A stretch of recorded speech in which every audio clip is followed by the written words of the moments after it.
Hello বন্ধুরা, আপনারা ছবিতে যার সাথে আমাকে দেখতে পাচ্ছেন উনি হলো বাংলাদেশের প্রথম কাউন্ট অ্যাম্বাসেডর ডিএক্সএন সিস্টেমে ডক্টর সলিমুর রহমান স্যার।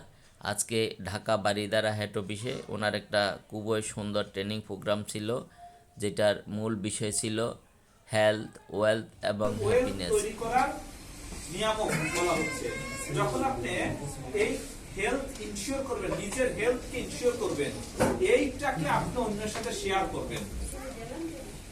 আমার কথা বলছেন, আপনাকে যখন ভালো দেখে আপনার সহকর্মী, তখন বলে জিজ্ঞেস করে তোমার সিক্রেট ব্যাপারটা কি, আর জিজ্ঞেস করে না তোমার গোপন কি, তুমি এত তোমাকে ফ্রেশ লাগে, ভালো লাগে, তুমি তো আমাদের মতো এত মানে টায়ার্ড হও না, এত পরিশ্রম করো তাও টায়ার্ড হও না। বলছে আমি কেন রান্না খাই, আর ওকে দেখিয়ে দেখিয়ে ব্ল্যাক কফি খাবেন, ওকে একদিন খাইয়ে দিবেন।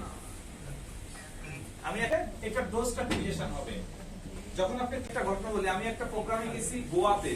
গোয়া নাম শুনছেন তো?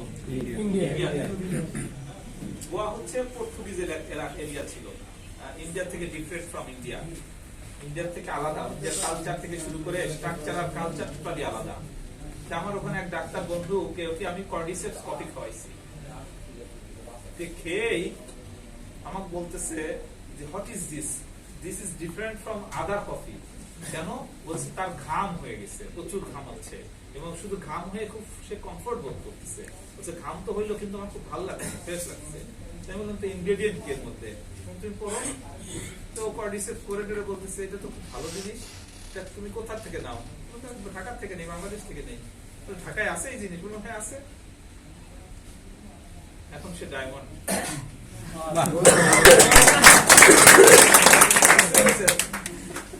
এইটা হচ্ছে ডিএক্সএন এর কারিশমা, ডিএক্সএন এর প্রোডাক্ট কারিশমা। আপনি একটা প্রোডাক্টটাকে যদি আপনি দেখতে পারেন, খেতে পারেন, তাইলে এখান থেকে আপনি তাকে ওই যে তাকে ডায়মন্ড বানাইতে পারবেন, সে আপনার নিচে ডায়মন্ড পেয়ে যাবে।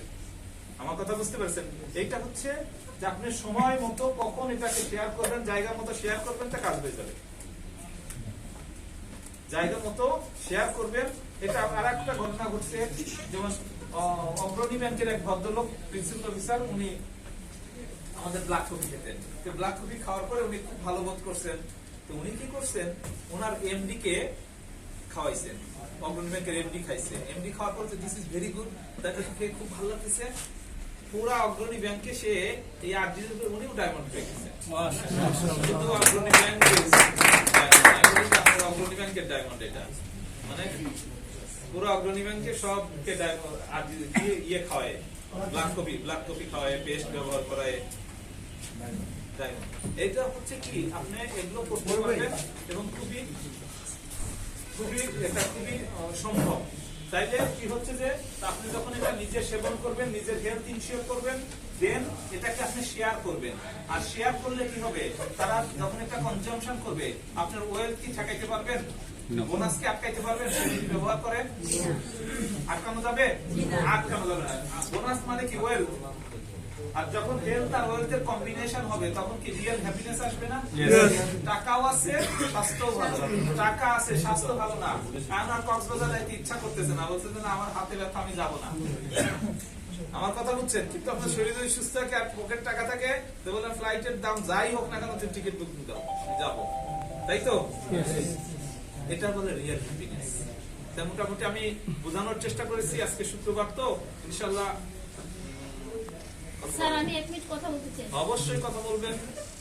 স্যার আরজি জেল এটা আমি খাইছি, আমি সুস্থ হয়েছি। আমার ফ্যাটি লিভার ছিল, তারপরে গ্যাস্ট্রিক আলসার ছিল, আমার 4টা সমস্যা ছিল। আল্লাহর রহমতে আমি এখন সুস্থ আছি। ওনার মতো সারা পৃথিবী জুড়ে 20 মিলিয়ন লোক এরকম আরজিজেল খেয়ে সফলতার কথা সারা পৃথিবীতে প্রচার করছে। স্যার আমি ডক্টরকে বলছিলাম, বলার পরে ওনারা বলছেন যে ঠিক আছে, আপনি ওষুধের পাশাপাশি খাচ্ছেন, খান, আপনার শরীর যদি ভালো থাকে আপনি খাইতে তাহলে থাকেন। ওনারা আমার সাজেশন দিয়েছেন। এবং শুধু আপনি আপনার ফ্যাটি লিভারের জন্য একটা ওষুধ দেয় আর্সকল। এই আর্সকল does not work at all. এই লট অফ আর্সকলের রোগী আমি দেখেছি, তারা ওটাকে উপকার পায়নি, কিন্তু আরজিজিএল দেওয়ার সাথে তাদের এসজিবিটি লোয়ার হয়ে গেছে, নরমাল হয়ে গেছে। এটা হয়। আমি টেস্টিমনির কথা বললে একজনা কিছু কথা বলতে পারবো, সারাদিন টেস্টিমনির কথা বলতে পারবো। একটা পেশেন্ট আসছে অ্যাডিনোমায়োসিস, যারা মেয়েরা আছেন 2-4 জন জানতে পারেন অ্যাডিনোমায়োসিস। ভেরি ডেঞ্জারাস অসুখ। এটাকে অনেকে কার্সিনোমা অফ দ্য ইউটেরাসও বলে। এটা হচ্ছে আমাদের যে ইউটেরাসটা আছে, ইউটেরাসের একটা লেয়ার পর্যন্ত এন্ডোমেট্রিয়াম থাকে। এন্ডোমেট্রিয়ামের তিনটা লেয়ার থাকে, স্ট্রাটাম বেসালি, স্ট্রাটাম কম্প্যাক্টাম, স্ট্রাটাম কনজিয়াসাম। এই কনজিয়াসামটা এর নিচে আর থাকে না, কারণ ইউটেরাসের এই পার্টটা হচ্ছে ভাস্কুলার, এই পার্ট হচ্ছে গ্ল্যান্ডুলার। কিন্তু অজ্ঞাত কারণে এই পার্টটা এই নিচের দিকে যখন নেমে আসে, এটার নাম হচ্ছে এডিনোমায়োসিস। এইখানে যখন এখান থেকে ব্লিডিং শুরু হয় তখন প্রচন্ড ব্যথা হয়। জি এবং স্যার। এইটা যখন স্যার আরেকটা সমস্যা ছিল আমার, যখন শেষ করি, এইটা যখন নিচের দিকে নেমে আসবে এর বাইরে চলে যাবে, কারণ এটা বললাম ক্যান্সারাস গ্রোথ। এটা আস্তে আস্তে বাইরে হয়ে বলছে এটা মুখের পর্যন্ত চলে আসতে পারে, রেট্রোগ্রেড হয়ে মুখে চলে আসতে পারে, মুখের থেকেও ব্লিডিং শুরু হবে। যে ব্লিডিং হয়, এই ব্লিডিংটা এখানে, তার জন্য ডাক্তারদের কাজ হচ্ছে এটা পাইলেই সাথে সাথে অপারেশন করে জায়গায় ফেলে দেন। এরকম একটা কেস খুলনা থেকে আসছে, উনি দেখাচ্ছেন ইন্ডিয়াতে যে চেন্নাই অ্যাপোলোতে দেখাচ্ছিলেন। তো ওনার অপারেশনের ডেটও হয়েছে, তার আগে উনি আমাদের ট্রিটমেন্ট দিতে আসছেন। তো উনি আরডিজিএল খাইছেন, বেশি দিন না, মানে মাস তিনেকের মতো খেয়েছেন। তাই বললাম যে এখন বলছে ব্যথা ব্যথা এখন আর হয় না, পিরিয়ডটা স্বাভাবিক হয়ে গেছে। তো তাহলে একটা করেন, আল্ট্রাসোনোগ্রাম করেন। বলছেন যে না, আমি তাহলে একটু ওই ডাক্তার মানে চেন্নাইতে একটু যাই, আল্ট্রাসোনোগ্রামটা ওখান থেকেই করে আসবো। উনি যেহেতু আমার ওষুধ খাচ্ছিলেন, প্রেসক্রিপশন গুলো হাতে করে নিয়ে গেছেন। নিয়ে যাওয়ার পরে ওখানে আল্ট্রাসোনোগ্রাম করে দেখে যে একদম পুরা ক্লিয়ার হয়ে স্বাভাবিক অবস্থায় চলে আসছে।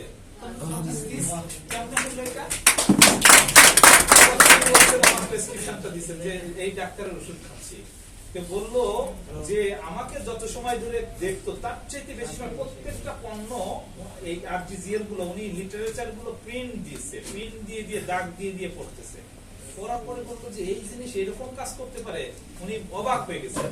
উনি বলছেন যে আপনার তো কোনো ট্রিটমেন্ট লাগবে না, ওষুধও লাগবে না। উনি আবার থেকে ওই চেন্নাই থেকে ঢাকায় এসে মানে বাসায় কলকাতায় যাওয়ার আগে খুলনায় যাওয়ার আগে আমার চেম্বারে আসছে। ডাক্তার বলছে যদি কোনো সমস্যা হয় আবার এই ডাক্তারের কাছে আসতে, আপনার এখন আর কোনো ট্রিটমেন্ট লাগবে না। এটা হচ্ছে মানে আমি যদি বলি যে এই গ্যানোডার্মার যদি এরকম কাহিনী বলতে থাকি, এরকম হাজার ডাক্তারের কাছে হাজারো কাহিনী আছে। আমার কথা মানে নাইলে গ্যানোডার্মা এই 34-33 বছর পার করে 34 বছরে পা দিবে, এখন চলতে পারতো না। আমার কথা বলছেন এত দামি প্রোডাক্ট, এত দামি প্রোডাক্ট চিন্তা করা যায়। এক সেট আরজিজিএল দাম 25,000 টাকা, আমি যখন দেখলাম মালয়েশিয়ায় কিনতে হলো 25,000 টাকা মালয়েশিয়ায় কিনতে। ফ্যাটি লিভারের ম্যানেজমেন্ট। এরপর হচ্ছে এই অর্গানটার নাম হচ্ছে কি প্যানক্রিয়াস। প্যানক্রিয়াসের নাম শুনছেন, অগ্নাশয় বাংলায় বলে। এটা কিসের জন্য দায়ী? ডায়াবেটিসের জন্য ঘটনা ঘটে না? এখান থেকে কি তৈরি হয়? ইনসুলিন তৈরি হয়। আচ্ছা, এইটা একটা ইনসুলিন তৈরি করার ফ্যাক্টরি, তা তো বুঝছেন? জি। এই ফ্যাক্টরিতে যদি তেলের লাইনে জাম হয়, যেমন আমার বাইকে যদি তেলের লাইন জাম হয়, বাইক কি আগের মতো পিকআপ নেবে? না। এখানে যদি এই লাইনটা এইরকম বন্ধ হয়ে যায়, এত রক্ত যাইতে এখন এইরকম যায়, এখন কি আগের মতো প্রোডাকশন আসবে? না। এই রকম